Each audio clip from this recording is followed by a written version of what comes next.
मसँग मेरो एउटा साथी थियो होइन प्रत्येक खड्का भन्ने त्यसले मलाई भनेको थियो के अरे हिँड्नु त कुनै के अरे सानो बच्चा छ भने त्यसलाई किडन्याप गरेर सेक्स गरेर नि मारिदिने भनेछ। अनि त्यो त उता भाग्यो घर। अनि घर भागेपछि म त्यही बसेँ नि त। यो गर्ने बेलामा तिम्रो दुईजना थियो को प्रदीप खड्का के तिमीसँग काम गर्छ कि होइन ऊ पढ्छ। ऊ पढ्छ कहाँ बस्ने कता हो? ऊ पनि सिमरामै हो। सिमरामै बस्ने हो। घरभन्दा कति टाढा बस्छ हो तिम्रो? मेरो घरभन्दा 10 मिनटको बाटो। 10 मिनटको बाटो छ। त्यो दिनको बिहानदेखि घटना बताऊ त बाबु, साँचो साँचो के भयो? जसले हामी दुईजना त्यसलाई लिएर आयो होइन यता। तिमीले भन्यो नि त्यो दिन बिहान म वीरगञ्ज आएँ के भयो? पत्लाबाट वीरगञ्ज गएर वीरगञ्जबाट स्टाफ पुऱ्याएर अनि घर आयो नि। अनि त्यसलाई पनि लिएर आयो। म सिमराबाट उठायो त्यसलाई, आफ्नो साथीलाई। अनि यहाँ ल्याएर बस्यो अनि हामी दुईजना मन गऱ्यो सेक्स गर्न होइन। अनि के अरे हामी आयो यता। अनि त्यो बच्चाहरू खेलिरहेको रहेछ। हामी खेल्न गएको होइन, बच्चाहरू खेलिरहेको रहेछ। अनि त्यहाँबाट चक्लेटको लालच दिएर कतिजना बच्चाहरू खेलिरहेको थियो? 3 जना थियो। 2 जना केटा थियो, एउटा केटी थियो। अनि केटी चाहिँ यही डर के अरे गढीमा रहेछ। पहिलेबाट चिन्थ्यो त्यो नानुलाई? चिन्दैन थियो। जबदेखि त्यो गाडी चलाउन थाल्यो नि अनि कहिले काहीँ गाडीमा के अरे खेल्न आउँदो रहेछ। त्यो खेल्न आएको समयमा म हुँदैन थिएँ त्यहाँ। अनि के अरे अस्ति चाहिँ भेटाएको थियो। तर त्यसलाई नि गर्न मन लाग्थ्यो। घरमा कोही पनि थिएन, त्यसको नि कोही पनि थिएन, मेरो नि कोही पनि थिएन।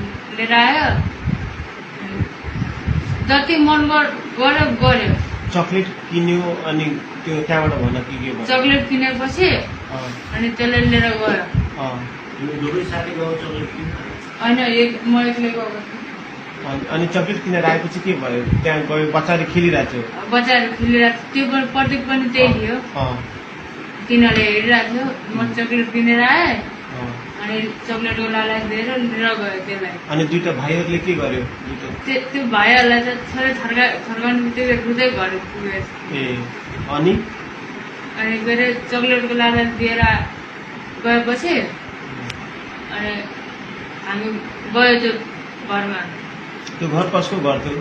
खोइ त्यो कसको घर थाहा थिएन। अनि के अरे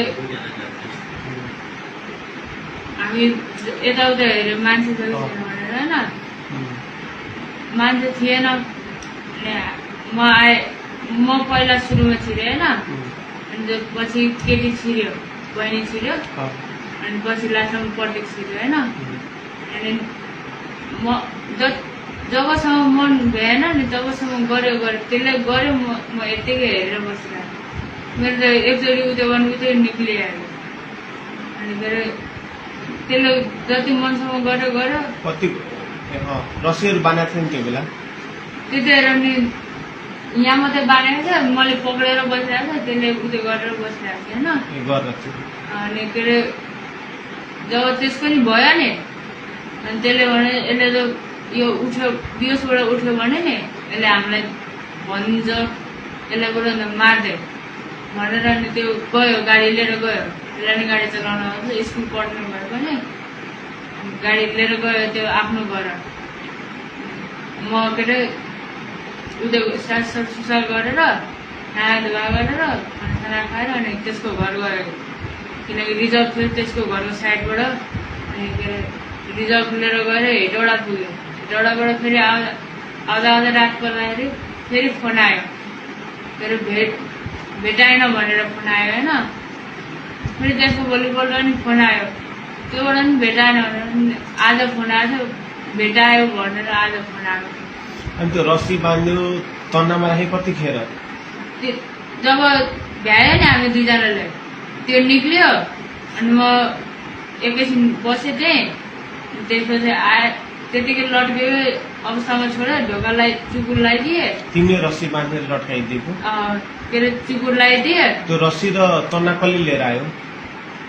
तन्ना र रस्सी त्यही थियो। त्यही नै थियो अँ। कि यो पनि झुटो बोल्दैछ तिमी नढाँटिकन भनेको अहिले चाहिँ नढाँटिकन हो त्यही थियो जम्मै अनि म आएँ होइन नआएर खानासाना खाएँ अस्तिको कुरा भयो त खानासाना दिएको थियो माया गरेको थियो त्यो दिनमा त फर्स्ट दिन थियो गाडी लिएर एक्लैले कुदाएको फर्स्ट दिन थियो अनि